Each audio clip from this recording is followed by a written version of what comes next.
Hello guys हांवें न्ही मला बायसाठी तेका खावचें स्टार्ट केलें. सो हांव तेका दनपार घालता रागी आनी रागी मागीर हांव कशें केलें तें तुमकां. सो आतां हांवें न्ही होममेड सेरेलॅक केला. तितूंत दाळ वगैरे काय घातलें ना. हांवें तेका फक्त घातला मखाना, ओट्स एंड कॅशू आनी बदाम. सो चारच ही घातला हांवें आनी तेका रोस्ट केलें आनी तेका ब्लेंड करतलें आनी मागीर तेका गरम उदका घाल 1 स्पून घाल मागीर थोडें गरम उदक मिक्स करून तेका खावयतलें. तेका कशी रिएक्ट करता पळया. बिकॉज रागी खातना ते खूब मस्ती करता, खूब ना खूब हिसपा भायर मस्ती करता. तेका फोर्स फिडींग करचें पडटा.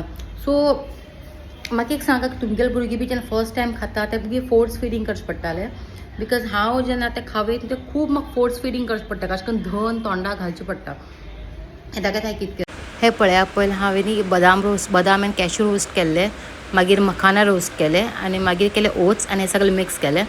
सो नंतर न्ही एक बरें हेका फ्राय करून घेवं जाय आनी मागीर हें ब्लेंडरा घालून न्ही हांवें हेगेलें पावडर केलें.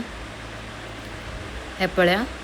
आनी मागीर हेका न्ही चाळून घेतलें. बिकॉज ते कितें बी हार्ड पार्टिकल्स उरला न्ही ते भुरग्यां तोंडाक गेल्यार मातशें ते अडकतलें न्ही. सो मागीर हें हांव रेडी केलें. सो मागीर हांवें 1 स्पून घालून मागीर गरम उदक घालून जस्ट तितलें कन्सिस्टन्सी जाय तितलें तें खावचें.